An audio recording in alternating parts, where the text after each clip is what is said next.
दोस्तों सभी को गुड मॉर्निंग। फिर से एक बार आप लोगों को स्वागत है जेपीएससी विद अमन की क्लास में। यह क्लास कोर 9 वाले स्टूडेंट के लिए हेल्पफुल होंगे जिनका पॉलिटिकल साइंस होगा। आई होप यह क्लास आप लोगों को बहुत अच्छा लगेगा। आज का इम्पोर्टेंट क्वेश्चन आप देख सकते हैं, वो है राजनीतिक चिंतन के इतिहास में मैकावली का योगदान का वर्णन करें।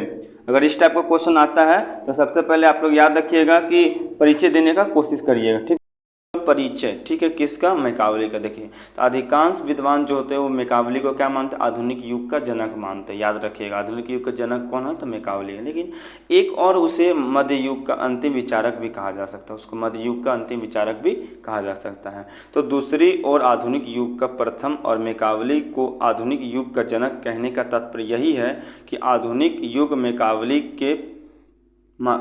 से ही प्रारंभ होता है। मतलब मैकावली जब से आते हैं तब से ही आधुनिक युग का क्या होता है? प्रारंभ हो जाता है। इसलिए इसको आधुनिक युग का क्या माना जाता है? जनक माना जाता है। ठीक है, इस परिचय में आप इसको लिख सकते हैं। और इस युग के प्रारंभ होने के साथ साथ मध्य युग का अंत हो जाता है। क्या होता है? तो आधुनिक युग का जैसे प्रारंभ होता है उस तरह से मध्य युग का क्या हो जाता है? अंत हो जाता है ना, अंत युग हो जाता है।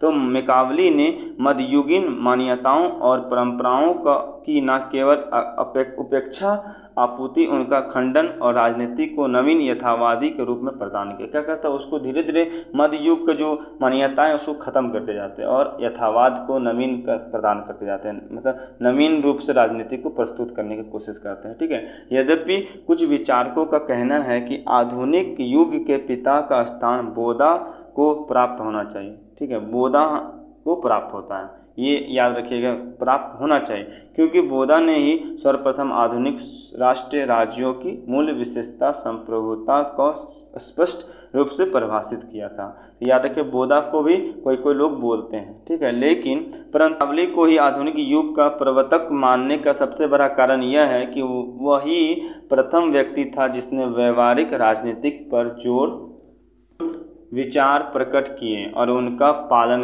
आज लगभग सभी राजनीतिज्ञों द्वारा किया जा रहा है। इसलिए उसको आधुनिक युग का क्या था? जनक माना जाता है।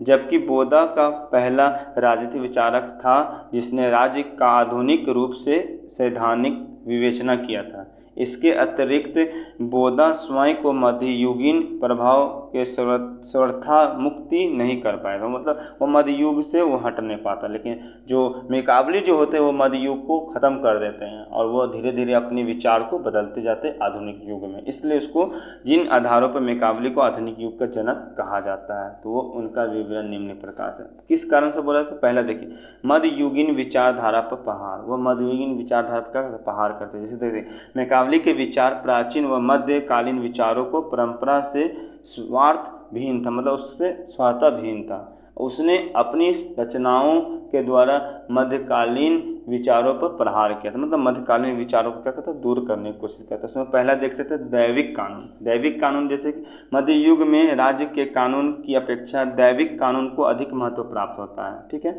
अब मैकावली ने इस विचार को घोर विरोध किया और राज्य को सर्वोच्च संस्था बताया। क्या करता है? वो विरोध करता है और राज्य को सर्वोच्च संस्था भी क्या करता है? बताता है। इस तरह से वो पहला प्रहार करता है दैविक कानून के रूप में। अब देखते हैं दूसरा, तो वो पोप के प्रभुता कर देता। पोप का मतलब देखिए मध्य युग में राज्य की जो समस्त शक्ति हो वास्तव में जो होता है वो पोप के हाथों में होता है ना। किस में? तो पोप के हाथ में नहीं होता था। और वह ईश्वर का पुत्र तथा उत्तराधारी के माना जाता था। जिससे जो चर्च में काम करते थे उसको माना जाता था। ठीक है, लेकिन मैकावली एक सच्चा देशभक्त था, इसलिए उसने निरंकुश पोप तंत्र की कटु आलोचना की और राज्य को प्रभु संपन्न व चर्च को उसका अगुवाई बताया। चर्च से उसको ख़त्म कर देता है, संप्रभुत कर देता है। इसलिए वो ये दूसरा प्रहार कर देता है मध्ययुगीन पे, है ना।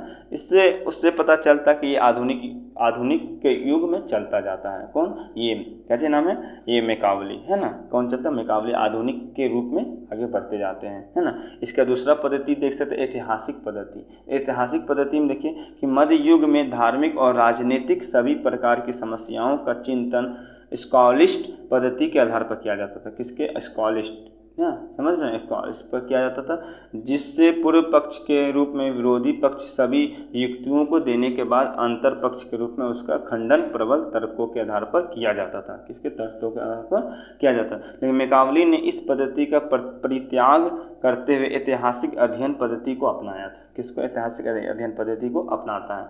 और मैकावली ने अपने विचारों तक पहुंचाने के लिए इतिहास और तर्क का सहारा लिया, जिसके परिणाम स्वरूप उसने राजनीतिक विज्ञान का आधार परिवर्तित कर दिया। क्या कहता है? राजनीतिक विज्ञान का जो आधार होता है उसको एकदम से क्या करता है? परिवर्तित कर देता है ना।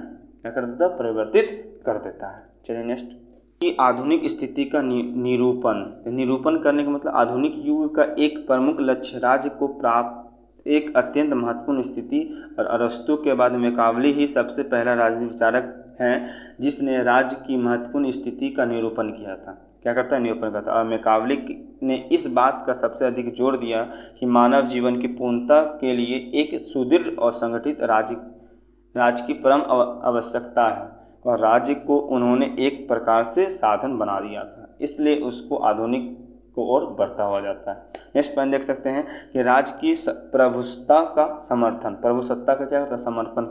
समर्थन करता है। देखिए, संप्रभुता की धारण को आधुनिक युग की प्रतीक धारण कहा जा सकता है। और यद्यपि मैकावली ने कहीं भी कि बोंदा, ग्रोसियस, हॉब्स और ऑस्टिन की भांति राज्य को संप्रभुता पर विचार नहीं किया, और ना कि उसको कोई परिभाषा किया। ठीक है, वो ना कोई परिभाषा दिया, पर राज्य को उसने सौपरीय संस्था माना। क्या सौपरीय संस्था मान लेता है, जिसकी अधीनता में सभी व्यक्ति अपनी संस्थाएं रहती है। और मैकावली ने यह प्रतिपादित किया कि राज्य एक संगठित शक्ति सर्वोच्च है तथा अन्य राज्यों के साथ संबंध स्थापित करते हैं समय वह अपनी इस स्थिति को प्रतिसर्जित करते हैं। इस प्रकार से वो क्या करते हैं? सबसे अलग हो जाते हैं। तो इस प्रकार से राजचिंतन में इतिहास में मैकावली का महान योगदान रहा, और उनके विचार इतिहास से जरूर है पर उसका संशोधन कर इस्तेमाल लाया गया,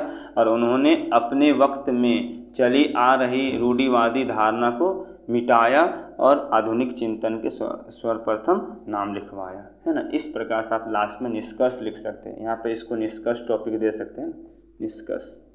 ठीक है, लास्ट में निष्कर्ष इस तरह से आप लिख सकते हैं। तो इस तरह से आप लोग आंसर को क्या कर सकते हैं? एंड कर सकते हैं। आप लोगों को 100% 20 में 20 मार्क्स मिलेगा। फिर मिलते हैं नेक्स्ट क्लास में, तब तक के लिए बाय बाय, टेक केयर। अगर आंसर पसंद आ जाएगा तो सभी दोस्तों के पास क्या करिए? शेयर कीजिएगा। ठीक है, ओके, बाय बाय।